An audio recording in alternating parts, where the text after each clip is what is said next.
Welcome to this tutorial on visible hand applique. We're going to be learning about making applique with a running stitch so that running stitch can be seen and in relatively small scale so that you can work with an embroidery hoop.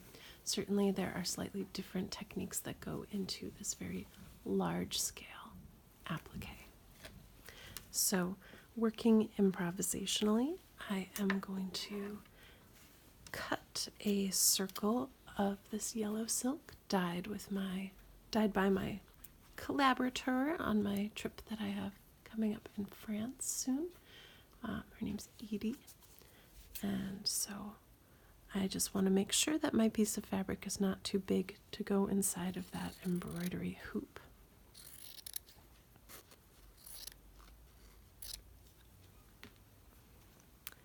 And so there's my piece of fabric that we're going to work with, and I can just play a little bit with the placement here on the quilt. And I like to use a safety pin to put these in place. A lot of times I'll lay the quilt out on the floor and put quite a few pieces of applique down so that I can make all of those choices. And then I will safety pin them so that I don't hurt myself, and then applique them all in one go. So I'm just lifting that up out of the way. Of course, once I tuck the edges under, it will fit in there, so that looks really good. And now I need my needle. I prefer to use a milliner's needle, and here you'll notice that the eye, that the eye is the same thickness as the length of the needle, which I find very helpful for pulling things through. I also like to use DMC Pearl Cotton size 8. I find that to be visible and strong and easy to work with, and comes in beautiful colors. So I'm going to take about to my bicep length of thread, because it's not going to take that much thread to go around this circle. And now as I thread the needle, I want to make sure that I can see that thread between the pads of my fingers, and I'm going to bring the needle to the thread just smoothly. Oops, it's never smoothly when I do this on a video. So, trying to ignore the filming. Again, I'm carefully bringing the thread to the needle and then pulling through. I like to use a quilter's knot, beginning in the place where I want the knot to be. That goes between my finger and the needle, and I wrap 3 times towards the tip, pinch, and draw all the way through and down, resulting in a nice sized knot there. Now when I'm getting ready to work, I want to use my thimbles. I've got a thimble for pushing and a thimble for pulling, and I love that this thimble is soft on my finger. In the past, from using a metal thimble, I had some nerve problems right here, and now those have gone away after 2 years of using this thimble instead. So as I begin my applique, I want to decide where I'd like that visible knot to be, and I think on the edge here would be lovely. And I like to use finger turned applique, so you can see that I've just tucked that under with my fingers, and now I'm going to create a running stitch. And so every little bit that I sew down, I want to thoughtfully turn that with my fingers, aiming for around 1/4 of an inch.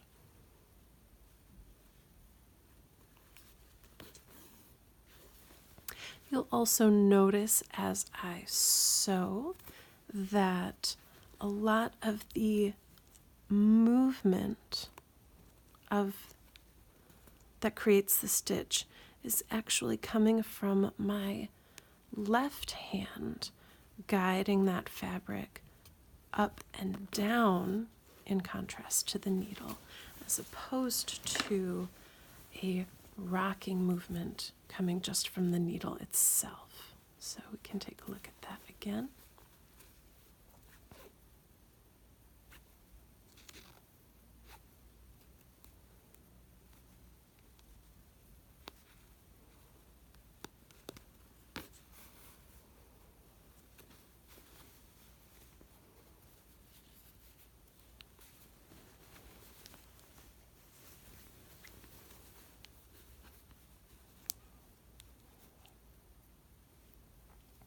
I tend to love the quiet of hand piecing, as well as the ability to hand piece in nearly any location.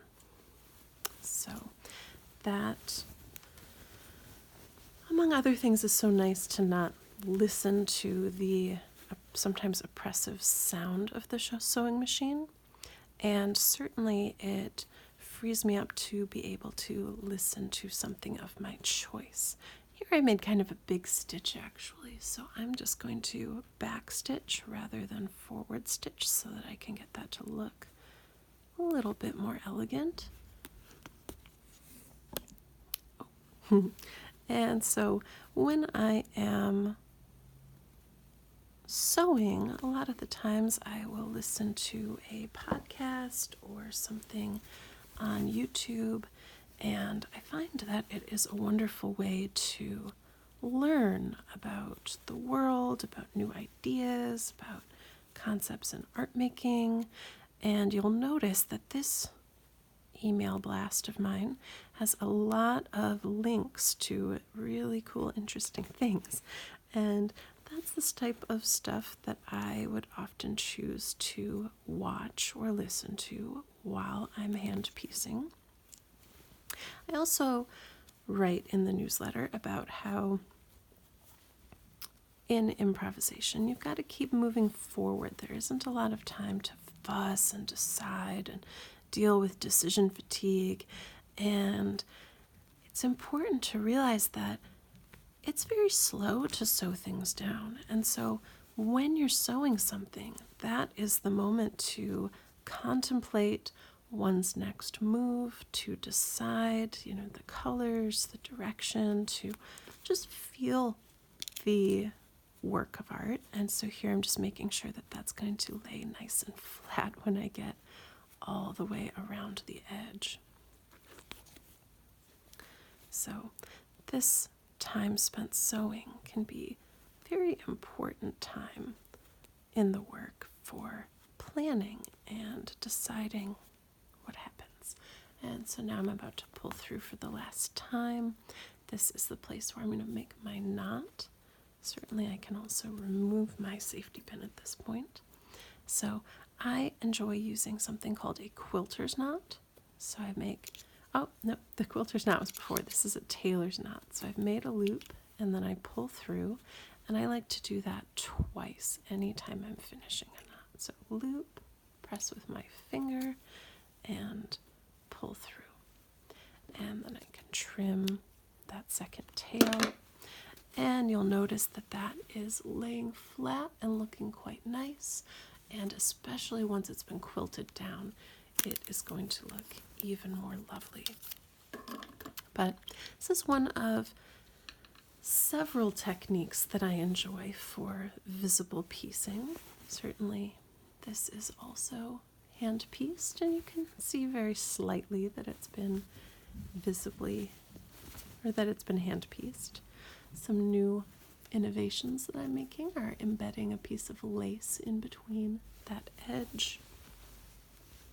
This is just a beautiful floral print that Edie mailed me. I've also been playing around with applique with velvet, so offers some unique challenges. And now, having done this one, I'm going to have some good solutions. You can see here I've got more applique pre-planned and pinned. That one's slightly larger. It'll go in a bigger hoop.